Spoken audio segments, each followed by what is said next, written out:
Here's Tommy Robinson now. So here he is now. So he's now coming out the court now. So let me.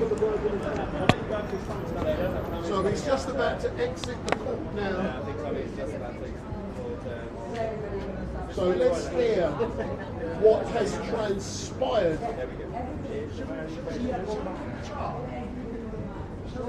Oh, Tommy!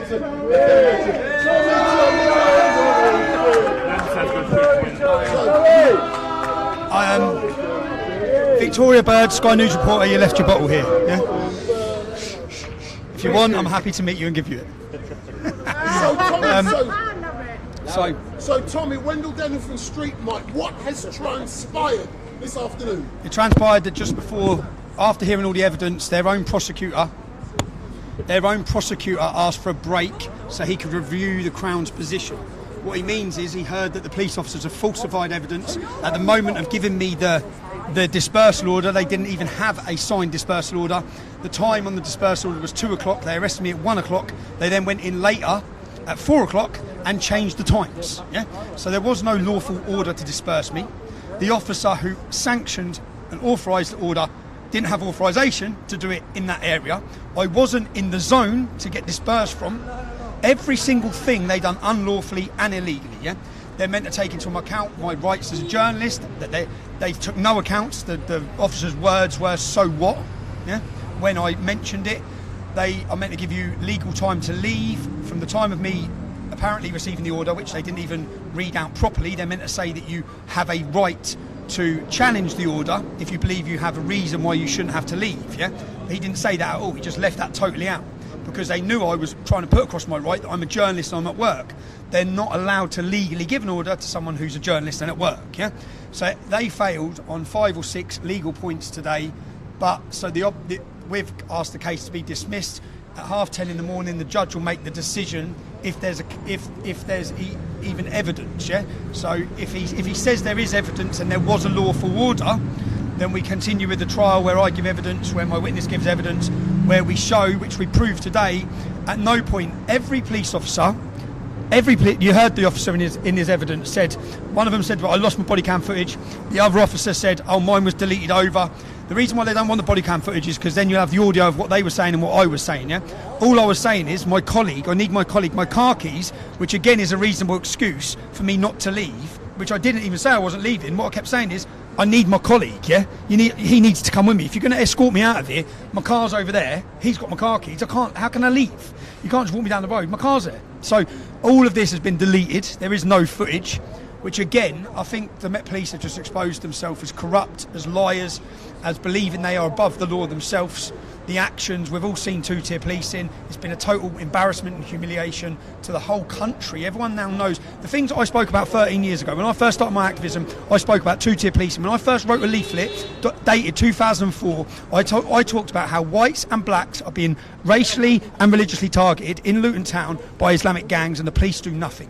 How we, when I say we, whites and blacks get treated with iron fists, yeah, by the police. A certain community is given exemptions. What we've seen with the protests is everyone in the country has witnessed those exemptions that are given. They've witnessed the way that they're policed in comparison to other communities of police. So the whole country now knows what I saw. I saw it because I'm from the town of Luton. I've seen the police pander to them, as we've seen the Metropolitan Police pander to them.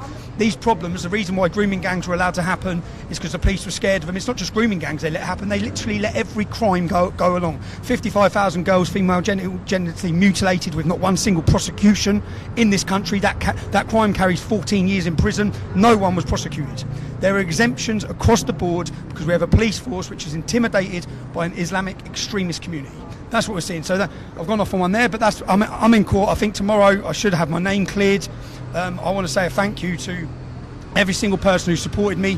Whenever I walk in there, even if I go to jail, I know I'm not alone. I know there's an army of people supporting me. Everywhere I walk in the street, people shake my hand. I don't get grief anymore. I used to get a lot of grief. I used to get a lot of abuse. It doesn't happen anymore. I think there's been a mass awakening in the last 12 months, certainly since October the 7th, in this country and across the Western world. So I just want to say thank you, because my QC which is Alistair Williamson, was unbelievable. Yeah, anyone who sat in there saw how good he was.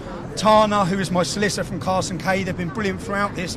But I never would have had the opportunity to have that legal team if it wasn't for you supporting my case. I hope I get justice tomorrow. I hope I get a win, and I hope you get a win because you've supported me for so long. So I hope really we do get justice and we can celebrate it on St George's Day. Could there ever be? Do you know? Do you know when I was sitting, when they were doing the dates and they were mentioning through the dates, I text my solicitor saying 23rd of April, yeah? I text my solicitor, she looked at me and then she said, oh, can we, and she went 22nd, 23rd, and then they agreed it. And I text her saying, you just got my trial on St George's Day. the verdict is going to be on St George's Day. She just looked up, I was laughing, thought the judge ain't got a clue what the 23rd of April is. None of them have got a clue what it is. But it's our national day. It's our national day to celebrate our identity, celebrate who we are, without any shame either, to celebrate it and be proud of it. So yeah, thank you again, man, because I actually had a very entertaining day there. I just watched police officer after police officer get tied in knots for their lies, their corruption. How can anyone who's watched the video and then listened to what the police officer's statements say, it's like swinging my arms violently, acting aggressively. It's like, what are you talking about? What are you on about? The video shows I didn't. It's not like you can lie. There's videos. Absolute embarrassment. But yeah, resign, Mark Rowley. The whole country wants you to resign. You're incompetent. Knife crime, gun crime, robberies, violence, rapes. Every single thing's gone up under your watch and Sadiq Khan's watch. You have embarrassed and humiliated this entire country. And if you ever want to, if the government wants to restore the faith in policing, do you know it's a dangerous road you're going down? You know when the people lose faith in the police, you're going to have a lot of trouble on the streets, yeah? And that's where you're heading. You're bringing it there.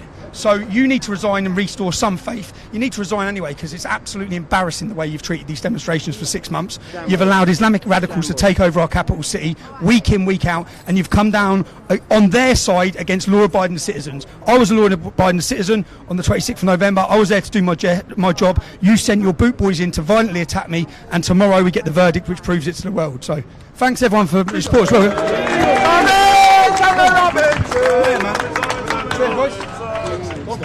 Thank you for coming. Yes, what did you think? It was great. Excellent. Cheers, man.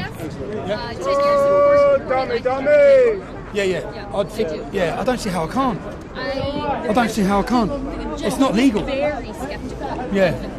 Yeah, I know there was, because it's not legal. Nothing that's done legal. It's got to be legal. Like, you didn't have an order. You can't just make it up as you go along. You can't go in later after you've nicked someone and change it. Right. But yeah. What did you think of the Sky journalist? Do you know what? I appreciated her honesty. Canadian journalists are far more passive aggressive when they're biased. Yeah. She came right out and said, you know, you're not a journalist, I am a journalist, but she didn't actually know why she was even here. No, she did. She just knew you were a bad guy. Yeah, she hadn't even seen the video. So she's here to give she would come out of here, give her summary, which is already written down and wrote for her before she comes, of what she's going to say. Far right extremist, convicted criminal, Stephen Yaxley Lennon, all wrote out for her already, hasn't seen the video, doesn't know what I'm in court for. Right. But she's a journalist because she has a stupid little press card. As though 25 years. As though journalism is a guild that you join and not a thing that you do every single day. We're surrounded by independent journalists. Do you know what's great is everyone who's anyone in independent journalism is here today. So thank you, everyone. Yeah, it's great to see. Yeah, it's good to see. We are the media. Yeah. We are. Tommy, do you know there was And do you know her Sky News interview? It's on nearly 400,000. The one with me and her on Sky, which they're not even going to put it out now because she got humiliated. It'll probably get like a couple 100,000. So we are the media. So if you're watching this, what was her name? Let me get up. So insignificant. Everybody knows your name. Yeah. Right? What is her name? Let me get it up. All I know is her Twitter. Anyway, yeah, she's locked down her Twitter. You're meant to be a journalist. Couldn't answer any questions. Forgot your bottle of water in the process of legging it out of court. Literally, the minute she realised we'd had her name and I put the video up, I saw the video pick up and I watched her. She went, and then boom, legged it. Well, do you know there's a young guy come here today? Tell Jason Farrell I've already humiliated him once. I'm going to do it again. Tommy, I want to ask you. Police officers were. The insinuation is that they were fabricating evidence today against you, and then chalking it up to a disability. That's a new one, even for me to hear. They admitted it. He actually stood in court and admitted that what it was, the order that they had from the 25th to disperse people, and the order on the 26th was from 2 p.m. Yeah, and then when they arrested me, they obviously realised we've arrested him at 1 o'clock. The order doesn't come in till 2 o'clock. So he says he then went in later and edited it and changed it till 10 in the morning. It's like, no, mate, you didn't have a lawful order. You didn't have a lawful order. You decided to edit and falsify evidence, which you've admitted. He admitted that he hadn't read the Home Office guidance. But in his statement, he quoted the Home Office guidance. So when asked, well, if you haven't read it, where'd you get it from? He said, well, the senior officer had copied and pasted it into my statement. It's like, are you fucking for real? This bloke he's a senior ranking police officer. No wonder there's so much of a mess in our country, and especially with criminality and crime. If that gentleman there is a senior officer in charge, I wouldn't leave him in charge of my pet, let alone in charge of a group of police officers.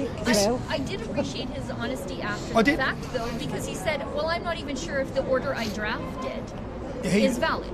Yeah, no, they asked him, well, can we be confident that there was a lawful order? He said no. No. He said no. And then he said, what was his word? Operational learning. That's what operational learning. No, it's not.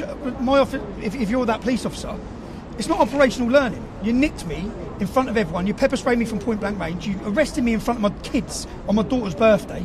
You've took away my rights for 6 months. You've limited my freedom. You've invaded my privacy and the people I've had to meet. And anyone I've met for the last 6 months, I have to give the police their phone numbers. They then ring them. It's like, are we in China? Like, they moan about China, they moan about Russia, and then they pretend we have all this freedom, which we don't have anyway. We are a totalitarian state. Yeah, they have us under total lockdown and control. Just people believe this bullshit that we have got it. You try exercising it anyway and challenge any government narrative, any one of them. Yeah, they come down you like a ton of bricks from every angle. And that's what they've done against me. But we're going to get a win tomorrow. And even if we don't get a win tomorrow, we're still winning. We're awakening the public. More people are awake to their lies than ever. No one trusts the media, which brings a big smile to my face, yeah, like these stupid journalists. She still thought she had the power with the camera. Nah. She still didn't realise. I'm looking at her thinking, you're going to go viral, yeah? Where's our cameraman? No, he's with us. This is her bottle, yeah. Oh, it's a souvenir. Yeah, I'll get done for robbery. I'll probably get my dawn raid for robbery. So I was surprised, actually, that the hearing went beyond the testimony of that officer. But then, regardless of that, whether or not the order was valid, the exemption to the order is work. And you were seen repeatedly in the video saying, I'm at work, I'm a journalist, and yet they proceeded with the dispersal order. And the police officer said, I don't know if he said that. It's what I was saying. I was saying it the whole time, which is why they cut all the videos off. They've cut the videos off that showed them attacking me, being violent with me, so then they can lie in their statements and say I was aggressive, which I wasn't. But yeah, the exemption, which I knew the exemption before I went, which is why I kept saying, no, I'm at work. Yeah, I'd read it before I went. I read the police made a statement the day before about the importance of journalism, the importance of freedom of the press, and then they come and done that. So because they still think that they think in today's digital world that they still have control, yeah? Because the media had total control for decades and decades and decades, because we didn't have social media, we didn't have the internet. They could tell everyone how to think about and who to think it about, yeah? That went with social media. Then they brought in censorship to destroy us all, so then they could censor us.